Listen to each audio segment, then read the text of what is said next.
Hello and welcome back to Bourbon Barrel Talk. I'm your host, Scott Minton. Today we are sitting in the Den of Thieves with our friend John Ernstberger, Carl Schenck. Schenck. Close enough. Damn, like shanking your ass. Yeah. And then Jared, what's your last name? Ostrader. Or it's O-S-T-R-A, not, it's German as hell. So. Yeah, I get it. Ostrader. Yeah. There was an Ostrader that I knew back in the day on Cane Run Road. He went to St. Dennis Church, but I cannot think of what his first name is to save my soul. I'm going to tell you, I have no idea who the heck that would be. You got a couple family members that live over in Louisville. So your dad's from the West End. Yeah. Well, that's true. Yep. So, but that's not a very common name. Do we want I can spell it even. Do we want to go through my parents' or my family lineage? No, I really don't. No. We don't have that time. Listen, if you're all Catholic, I don't have. There's not enough time to record on this podcast for that episode, buddy. Your listeners will tune out very quickly if we start that route. They've already tuned out. Hey, my dad's got 16 brothers and sisters, so if anybody can beat that, you let me know. No, my dad's one of 11, so not quite. So we can tell family stories, but like I said, we don't really need to go there. I'm good. All right. So first of all, John, thanks for having us out, man. We're having some excellent pours here, and I think Carl, put together the first couple of rounds that we're going to talk about, and hey, I just want to talk about bourbon. You guys are fans of the show, and I wanted to get some people on that had been listening to the show for a while, and this was our opportunity to get some folks out, and I appreciate you hosting us. Absolutely. I'm really glad you're here. Brothers, I'm glad you're here as well, so we can drink. Are you guys really brothers? Are you like married to people? We are brother-in-laws. Okay, so, we're married to his sister. We're married to Jared's sister. Yeah, my sister. Gotcha. Okay, I get. Well, I'm picking up what you're putting down. Yeah. I feel so bad for them. We like to call our group of that family. We call us the Outlaws. Morgan and I, so Jared's my soon-to-be wife, Morgan, she and I call each other the Outlaws as well, just because we're a little bit different. We don't quite fit the mold of the family, and that's not a bad thing. We just kind of have a little bit more of a wild side. I'm the boring one. I'm country as shit, and my she's recovering Catholic, so I always laugh because like we really never ever ended up in the same situation, but I was just like, wow. And then like her aunt's husband is Kevin, and Kevin and I are thick as thieves, and we deemed ourselves as the Outlaws very early on. Whenever I first started dating my wife, he's like, dude, you have no idea what you're getting into, and I'm like, I don't really care, I really like her, and he's like, yeah, that's what I thought too. So one of those type of things. So well, and also like she is the outsider, not part of the family. I married into the family. Carl married into the family. So, with the exception of this, striking young man over there, well, that's a bold we're all better than you. Damn straight, you're better than me.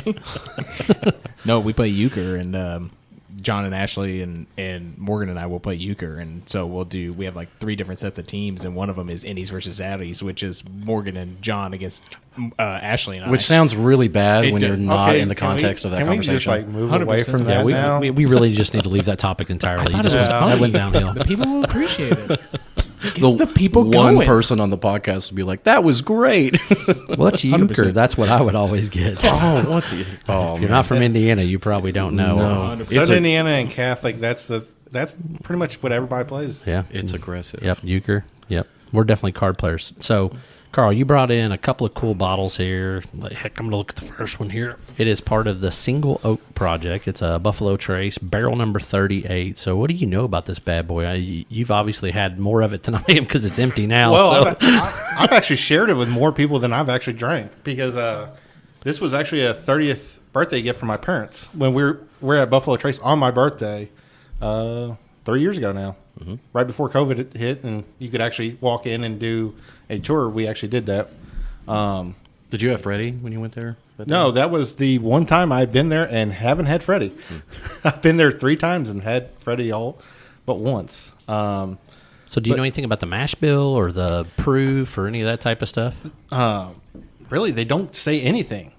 Like even on, it's just I think it's like a 90 proof. There's 100. Well, it has to be on the bottle. They have to at least state it on the bottle what the proof is, right? It's 90 proof. Okay, 90 proof. But this is so they were making all these out of one barrel. All the staves from the barrel were from the same tree. Just they cut a tree in half, and the bottom section would become a barrel. If they could. The top section would become a barrel. Oh, so it truly is a single oak project. So it's one tree. This one was actually the weeded mash bill. because they did the rye and they did the wheated, and I chose the rye for my 30th birthday. Right. And I think they did 126 barrels, if I'm not mistaken. Right. And they were released only at the distillery. And you said this is the weeded one? Or is this the high rye? It maybe. It doesn't. Doesn't say. There's It a just says Nashville on the back of it. It's Isn't it? Kentucky straight. We should be able to taste it. Kentucky straight bourbon. So You should be able to taste I'm it. getting We more. won't. No, you'll be able to tell the difference between a rye mash bill and a wheat mash bill. Scott, I'm pretty dumb, so Man, you're giving yourself zero credit. 100%. So, I mean, the nose on this it thing, may be a high rye. It's been it's got several It's years. got some since I- spice to it. yeah, it's doesn't got some Yeah. spice to it. It's been several years since I cracked it, and I've actually remembered to look it up. Right. So Now, Scott, I'm watching you. Google that bad boy. You have a nice technique of when you are perusing the smell of the bourbon. Yeah, you got to keep your mouth open. That's the big one most people mess up on. They don't keep their mouth open. I did not know that until a year ago. I was just had my mouth closed, and then I started actually watching some bourbon things on YouTube and slowly getting into the podcast scene, and that has actually helped me a lot. So the one thing I learned when we went to and did an Angels Envy tour was he said if it's your first pour of the day, you take a little sip and you let it sit on your tongue for 10 seconds. If you can make it last that long, I think all of us can make it last for 10 seconds on our tongue. That's not what your wife said. That's 100% not what my wife said. No, well, he's your fiance. But, My bad. yeah, we're she'll Well, probably If chill. you do a close. good It's job, very then she'll be close. your wife. Yeah, but it like kind of. He said it was like it kind of what's it do? It like numbs your tongue a little bit, so that way the next pour is a lot easier. So. Yeah. Well, we have already started, so I'm Well, yeah, I know. not really going for that one. Yeah, me over here just downing it like a man with a problem. So I'm picking up some fruit notes here, a little bit of cherry, and this is very delicate. I mean, I guess it's the 90 proof, and I've been drinking higher proof stuff already today. Yeah, that first sip for me was like there was nothing there, but So apparently, they did all 192 bottles. So each bottle is got a number on it, all the way to 192. But it's all. I guess it's all the same Mash bill? mash bill. Yeah, it's probably all. It's a rye mash bill? It doesn't say even on their website. Yeah, it seems like it's the low rye. If I was to guess, I'm going to say it's probably mash bill number 2. It's very reminiscent of like Rock Hill Farms, Yeah. Blanton's, that type of mash bill, Elmer T. Lee. This is actually smoothed out because when I first cracked it, it tastes like you're just chewing on a piece of wood. Right. Just- Yeah. And it does. It has a very robust wood flavor to it. But the odd thing is, it's not as oaky to me as I was expecting it to be. Like I was expecting it to be a little bit more oak. I'm Considering single oak project. Yeah, well, yeah, that and these are typically they do them a different way. Was my understanding. That's the reason I was asking him if he knew a lot more about it because I didn't do a whole lot of research on it. I just kind of looked at it. Took a little sip, I guess, a couple of days ago when he gave it to me to get a little trial of it, and then brought it back for tonight. They literally every barrel was put in a different barrel proof or entry proof, everything. They just try and make every barrel their own individual thing. So the only way to get this taste is find another 38 bottle. But if you can, Yeah, I'm getting cherry. I'm getting a little bit of like tobacco. yeah. And then I'm getting what I would call probably just a hint of mint in the very, very back side of the finish. It's almost like an earthy tone, but it might not be mint. It's maybe even like a clove mint, like somewhere in that ballpark. Yeah, it's not a peat, but there's something Yeah, it's a little earthy. earthy. Yeah. Yeah. When it first cracked open, it tasted like a Pappy 23. Really? Like how that's real oaky. That's how this tasted when it first cracked. So, it's funny. Everybody has a different opinion on this. I think the neck pour tastes different than the rest of the bottle once Oh, it's I opened agree. up and things like that. Fully agree. But I have people that tell me you're full of crap. Once it's in the bottle, it's the same. Blah blah blah. I just don't. I don't buy that. I think once it's open for a while, it will change some profile. Yep. it's got a lovely finish. It does. It's Just just- a it's random super thought smooth, about yeah. that being open. Is there too long to keep a bottle opened or not? Well, I mean, this bottle's been almost open for 3 years now. Yeah. So I mean, So Well, that Eagle Rare you have, how long has that thing been open? 2015. Yeah, That one's and still that thing is- floating But like- around. But I that feel like Eagle we Rare all is- have like an uncle or a grandfather that had just a bunch of half-drunk barrel or bottles in the basement somewhere, and you're guessing how many decades they have been just sitting there. It's like all those old Dusties and stuff like that. I mean, most of them are uncracked, but some people. Well, still that have seal some was that are- cracked, but it was in a screw top. Yeah. So that's what I'll tell you. In my humble opinion, I feel like screw caps do not hold out as well as corked products Agreed. do. But also it comes back to how it's been stored. Do you ever wet the cork? Different things like that. Because you're not supposed to let it. It's not wine. You don't let it sit on the cork, or else it will actually eat the cork. And most people don't realize that. So I will tell people, if you're ever going to do it, just wet your cork. Every 3 or 4 months, and then go. Just let it put it back where it goes. So what about like synthetic corks based off of, like your comment about like the screw chop's not holding it very well compared to regular corks and then synthetic corks? I think synthetic corks are too new to really. That's what I figured you would tell me. To really guesstimate. What I'll tell you is I think real cork is real cork, and it's still the best median for it, other than possibly glass. Yeah, like Glass with a rubber gasket is pretty daggone tight. And by matter of fact, I'll just take this bad boy off. I'll let y'all play with it a little bit, but it's just We're gonna not. open it right now. Yeah, have fun with that. Holy shit! Wow. But like those things are tight. They run good, and you can get it wet. I mean, it helps a little bit, but it doesn't help that much. If you get it on there and it's sealed, it's corked. I've got some old glass bottles from the 50s that have that. Yep. That is Dark so glass. neat. With the exception of the Huber's vodka, I have never actually seen another bottle that had a glass top. Yeah. So Single Cash Nation, they did that early on with a lot of their releases. I love what they're doing up there. They're independent bottlers. And we'll try that and we'll talk about it later. But it's just something unique and different, and I kind of really enjoy that piece. So, but so let's tell us a little bit about everybody here. So, Jared, you said like you're an accountant or something, or you make stuff up and act like you know something about numbers. He tries to. And then, Don't tell my boss. How did you how did you start listening to the podcast? And then B, what's your bourbon of choice? Everyday drinker. So how I started listening to the podcast. So when I was custodian for a while, I had a lot of free time on my hands. So I was listening to music or listening to podcasts or stuff like that. So and then we got into bourbon. So I was like, well, heck, I need to find a bourbon podcast to listen to. And then I stumbled across yours, and I just stumbled across a couple others. And yours just kind of hooked me. It felt super, local, super, down to earth and everything like that. Not too mainstream or anything Very chill, like that. laid Very back, chill, laid welcoming. back. Yep. Yeah. And so that's how I got into that. And bourbon of choice, Everyday pour, man. You can find it on any shelf. everyday pour. Gosh, I love OFO 100. OFO 100, nothing wrong with that one, so man. good on it, if I'm going to drink that every day. My new one that I've discovered is like Green River. Okay. The small batch is I think it's really good for $30-$35 or whatever it is. Yep. Is that the one that you gave me that's sitting on the corner of the bar there? No, that's the Green River? one. No, that's the one I let you have a pour of though. No. I think I brought it over one time. Well, and way to be we- a or good whatever. brother. Jesus. Green River, if I remember correctly, and I've only had it twice now, but it's got a bottle kind of like a mixture between a Four Roses bottle and like a Four Roses single barrel bottle and like a rounded bottle. Like it's kind of like weird on the front, but kind of rounds around the back. Yeah, 100. Yeah, it's like flat. If Yep. you like flip it and look at its butt, it looks like a horseshoe. Yep. And I, for whatever reason, kind of dug it. I don't know why I'm trying to put a cork Is that on what the we thing, call it? Is but the butt of the bottle? I don't know. It was The bottom?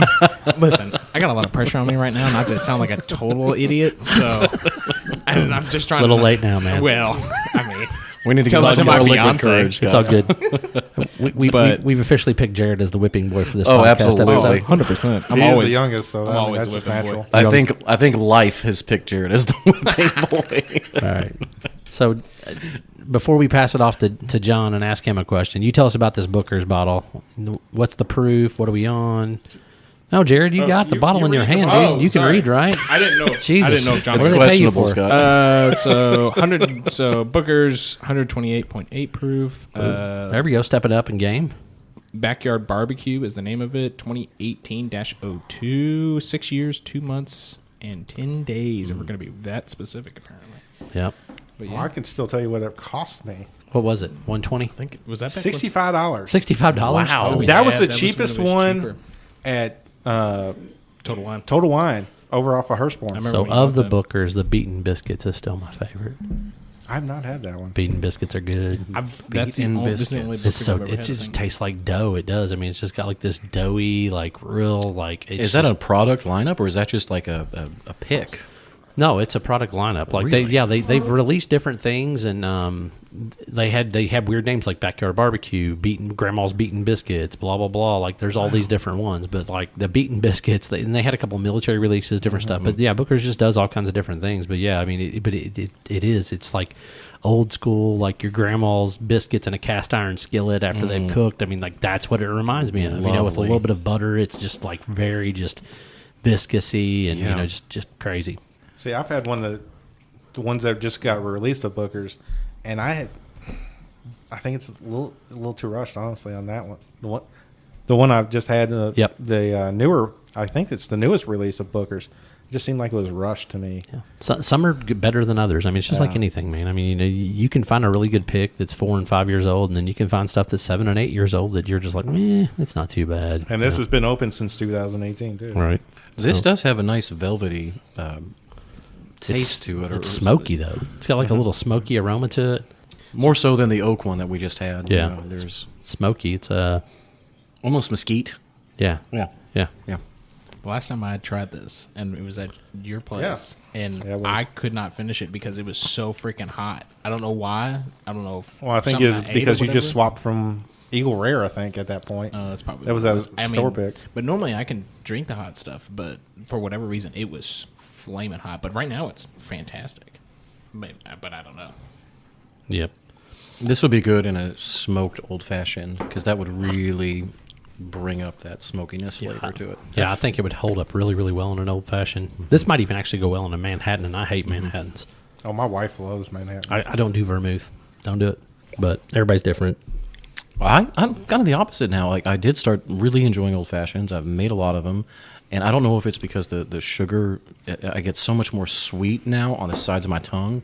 So I started to go to Manhattans, but the vermouth makes a difference. If you don't have a quality vermouth, doesn't matter how good you See, are. everybody it says comes up. that, and I've tried everything from, typical standard vermouth up to, $70, $80, $100 bottles of vermouth, and I'm just like, it all just doesn't taste good to me. And I Just don't has that know. medicinal Yeah. kind of taste to it. Yep. Yeah, it's almost like, and I will say this has actually grown on me a little bit more, but absinthe, like it's very medicinal, very but it's just weird. It does. It hits me just in a weird way. It just coats my tongue, and it almost like dulls out everything else. Like the only thing I can taste is most of the time the vermouth. That's the prevalent taste that's on Yep. the foreground. Yeah. It's sort of like when the one I made you a couple weeks ago, actually. You didn't care for. Yeah, so this, are we allowed to use a little bit of explicitity? Yeah, sure, here? absolutely. This motherfucker here says, hey, you want a drink? And I said, yeah, sure, because I have already been a couple drinks in, and I was out smoking a cigar on our in-laws'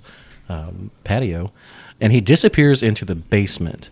And I just have this personal belief that when someone says, hey, do you want something, and they disappear into a basement, you never know what you're going to come up To preface, drinking.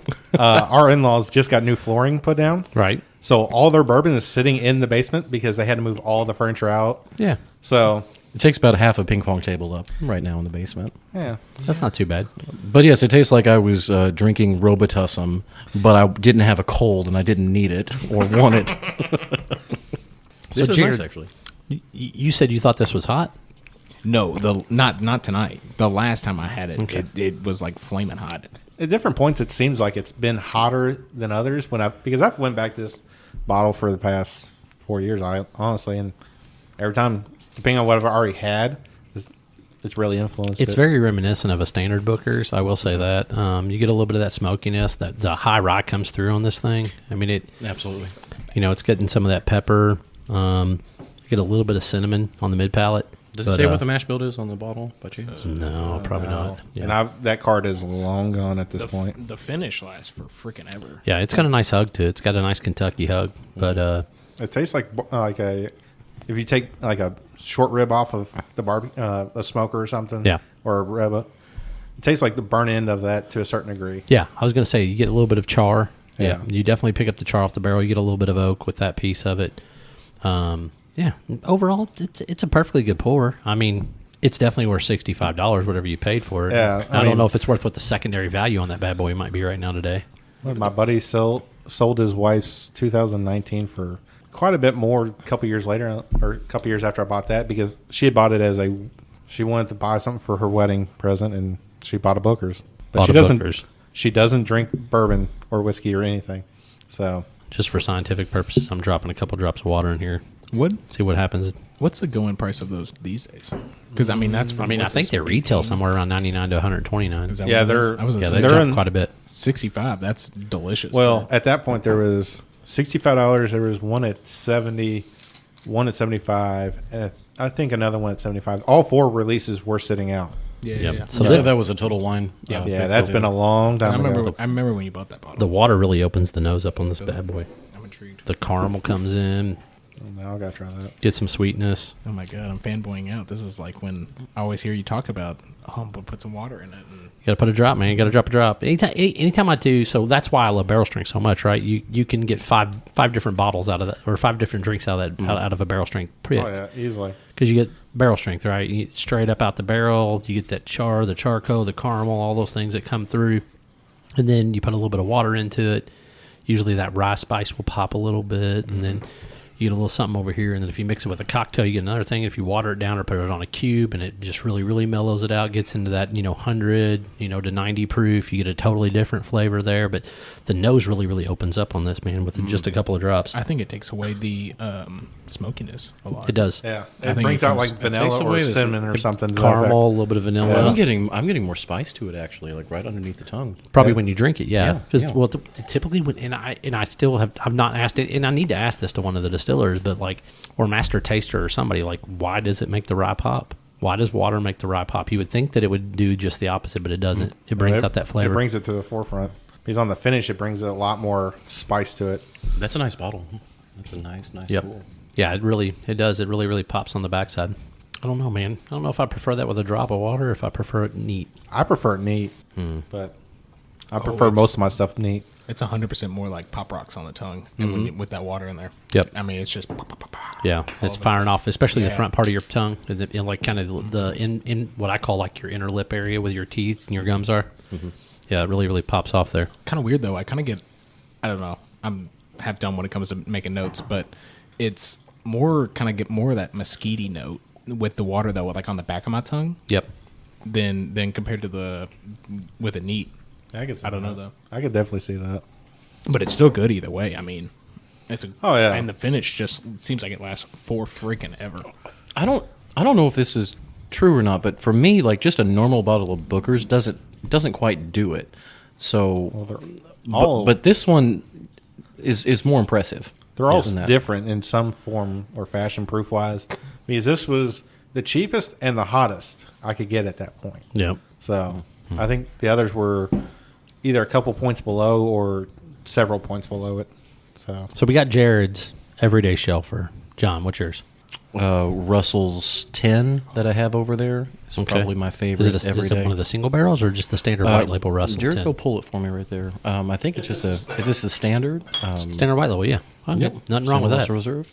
$35. I'm also so I'm kind of weird. I got really into rye when I first started drinking bourbon, and Carl, it should be over there, but I have a 12-year Bullet. Okay. And I drink that about every other day. So Bullet Rye is delicious. Yeah. I will say I do like a good Bullet Rye. I really wish that they were a little bit easier to find, especially in the single barrel portion. But yeah, I like a Bullet Rye. I don't think they make that anymore. So I snagged a few bottles on a website. I was actually at a Christmas party at Jared, your family's house. You gave me one of those bottles. I did. And it is unopened at the moment. Well, it should be because it's a gift, loving gift from brother to brother. I understand that, but if I can't find it anymore. But I think, Scott, a lot of people shit on Bullet, and it's unfair because they do have some decent bourbons. Unless you're shitting on Four Roses, why would you shit on Bullet? I don't know. because it's pretty much the same. It is the same. Literally, all the early stuff was sourced from Four Roses. Was it? Yeah. I didn't know that. Just maybe people don't know any better. Yeah. Because we went on the Stitzel Weller tour when Bullet was still there. Yeah. So They were, Yeah. I was glad we were able to do But that. they have not been in business that long to put out a 10 or 12-year-old product. And if you look at all their single barrels, especially and they have 10 mash bills. Is that a coincidence? Like, Well, this one says Lawrenceburg, Indiana. So yeah, that's an MGP rye. Yeah. Which is the same of this single batch nation that you have here Yeah. too. is Yeah, Lawrenceburg. that's not a rye. That's an Indiana white whiskey. But so, has anybody finished this off and rinsed it or did anything with it? Go back and smell it now.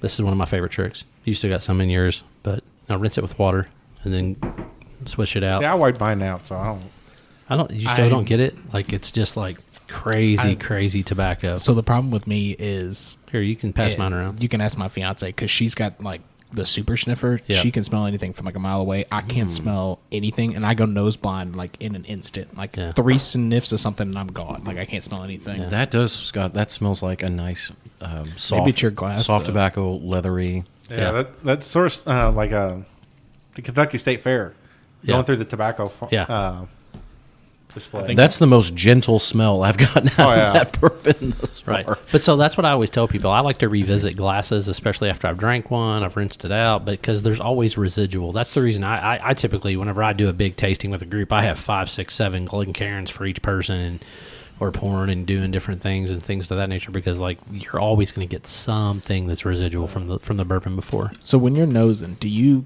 go full bore into it, like just shove the whole freaking schnoz in there? So or you can do. So I will tell you, I try to do both. So I do. Well, actually, I do 3 things. So I do a side sniff with mouth open. I do on the tip of my nose, just right at the very tip, and then I do full in. And you're going to get 3 different flavors, 3 different smells. You're going to. That's where your fine people, I feel like they're going to get different. Like when they go, oh, it's a fragrance of toffee and blah blah blah and da da da da. Or the aromatics of this or that. It's because you're getting different things off each part of your nose, and it's how it goes into your actual nasal passages. So, Scott, I feel like I'm in school for something that I actually want to study. Like, these are great points. Like, I've not because I've no not one done goes the to school side for stuff sniffer they before. They don't like The right? super sniffer, right, Jared? So because of the fact that I do so many of these episodes and I like to smell while I'm talking, I do the side nostril quite a bit, just because I typically get a lot of sweeter noses, especially if I'm on my right nostril than on my left.